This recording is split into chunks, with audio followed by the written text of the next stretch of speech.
Yo, what's up sa inyo mga master at welcome sa ating YouTube channel. Ito mga master, panoorin natin at pag-usapan itong iyakan time ni Jesus Palces. Hindi natin siya pwedeng tawaging abogado ngayon, hindi natin siya pwedeng tawaging attorney Jesus Palces dahil suspendido siya bilang abogado 1 year. Sinuspindi siya ng Korte Suprema. Ito, panoorin natin yung iyakan time muna Neto ni Jesus Palces, Jesus ka pa naman. Aro, Jesus, Pero bago tayo magsimula mga master. Mga master, kayo ba ay isang OFW kagaya ko at naghahanap kayo ng isang lehitimo at mapagkakatiwala ang sending money apps? Ito yung nadiscover ko. Itong TapTapSend, Kasi pinadali ng TapTapSend ang pagpapadala natin ng pera papuntang Pilipinas. Hindi mo na kailangan pang pumila or pumunta sa mga remittance store. Siyempre, ang una nyong gawin mga master ay i-download mo na ito sa inyong mga Play Store or Apple Store at mag-sign up lang kayo. Tapos, eto pang nakakatuwa mga master dito sa TapTapSend. Kasi meron itong zero fees for all mobile banks and e-wallets. Isipin nyo yun, wala kayong babayaran. Zero. At eto pa. Meron itong bonus mga master kasi kung ikaw ay nagtatrabaho sa US, Australia, Canada, Europe, UK at UAE, gamitin mo lang itong aking promo code na ALAN5014. Big letter mga master, ALAN5014 at kayo ay makakatanggap ng $20 sa inyong unang padala. So ano pang hinihintay nyo mga master? Download nyo na itong TapTapSend at mag-send kayo ng pera sa inyong mga mahal sa buhay. Shoutout sa inyo lahat. Panoorin na natin to. Statement. Sabi mo, you don't regret what you did. But as a lawyer, you did regret it. Yes. So if you were not a lawyer, you'll still do it.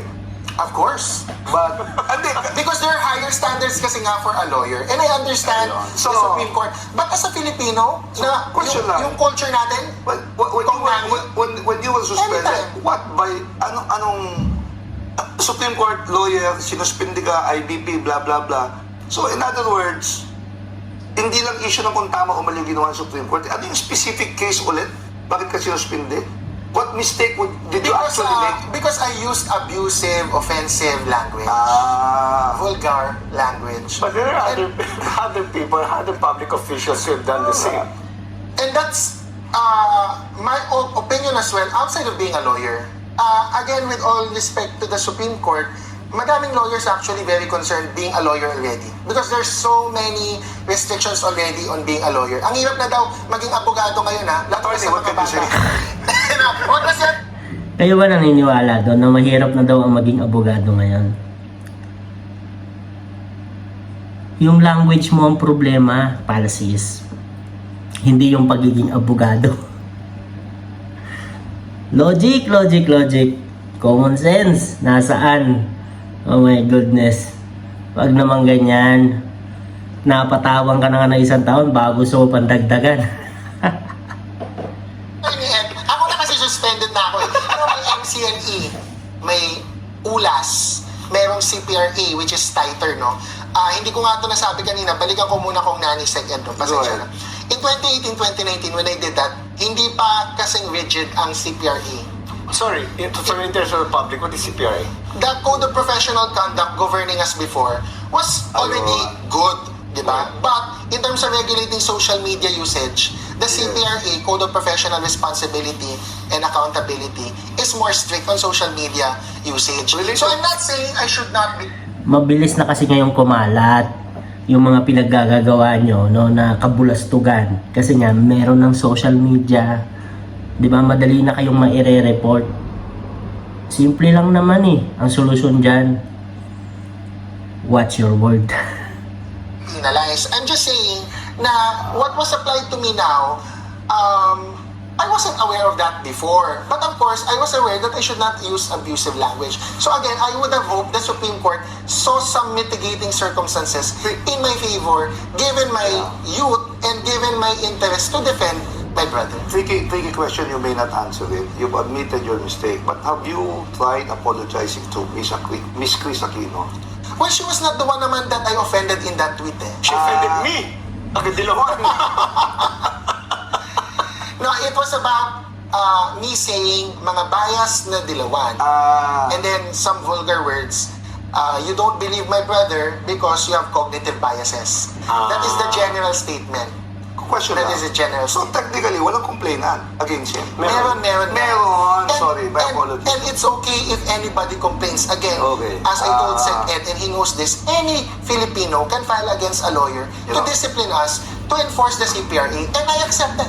Justice Lionel just said na dapat i-decriminalize na yung cyber crime against Cyber libel. cyber libel against politicians. Well, that's Anong a masasabi different mo? issue. Di That's ba a pa rin different yun? issue. But I Okay. totally support that. I totally Okay. support that. I have a pending cyber libel case, and I hope Justice Leonen sees merit in my case, if ever, that we bring it up to the Supreme Court, because we will question the constitutionality. But you also of didn't cyber take libel. you also didn't take the decision sitting down, in the sense that in your statement you were saying, I accept my decision, but let's look also at Vice President Sara Duterte and the President Duterte for uttering cursing.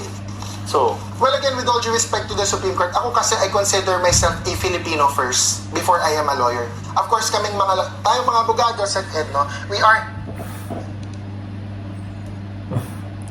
Di ba pwedeng pagsabayin yun? di ba pwedeng pagsabayin yun? Pilipino ka, lawyer ka. Pwede mo naman pagsabayin yun eh. Yan na naman tayo eh. Kaya ka nadadali. Pwede mong pagsabayin yun. Yung pagiging Pilipino mo at pagiging lawyer mo. 'Di ba? Makapuso ka, makabayan ka, tapos lawyer ka. Pwede mo naman ipakita yung expression mo sa mga bagay-bagay na nangyayari dito sa ating lipunan, no? Na pasok sa standard bilang isang lawyer. Pero Pilipino ka pa rin. Gets? Palsis talaga. Wala, iyak na lang to eh. Inuuna ko yung pagiging Pilipino ko bago ang pagiging lawyer ko. Oh my goodness, pwede mo naman pagsabayin. Mahilig talaga sila sa first dichotomy ito. Ano ba yan? Palsis. Talaga nga naman. To a higher standard. But hindi naman pagiging abogadong buong pagkatao ko eh. Before I am a lawyer, I am a Filipino citizen. what you're saying is as a Filipino citizen, I am very much concerned with how our democracy, how our republic is operating in relation with people in power who are getting away with crime. you're essentially saying, With immorality. Pwede ka naman mag-react. Di ba? Hindi ka naman pinagbabawalan eh. Pero dapat, di ba, naaayon. Lalo-lalo na sa profesyon mo bilang isang abogado. Huwag mong kakalimutan yun. Di ba? Pwede ka naman maging vocal. Di ba? Pero huwag mo kakalimutan yung pagiging lawyer mo. Hindi sana di ka na naging lawyer. Di ba? Bakit lawyer ang pinasok mo?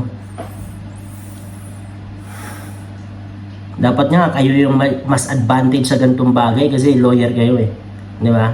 Hindi naman kayo papasa bilang abogado kung tatanga-tanga talaga. Di ba? Hindi natin minamalit yung mga lawyer. Di ba? Mahirap maging lawyer kasi talagang dikdikan yan, di ba? Dikdikan ng utak yan. Kabisado ng mga batas, article. Ang hirap niyan. Ako bobo pa naman ako sa number. Kaya daw pwede sa lawyer. Mahirap ako magkabisa ng number. Pero di ba? Dapat advantage kayo eh. Kaya sa amin na mga ordinaryo lang naman, di ba? Dapat mas magaling kayong mag-isip. Ang kaso nga lang kinakain kayo ng sistema na dapat hindi. Di ba? Dapat hindi. you're essentially saying what is sauce for the goose should be sauce for the gander. Kung in-apply sa iyo yan, nagbuhay ka ng abusive language, dapat mag-apply din sa mga ibang matataas na opisyalis ng gobyerno.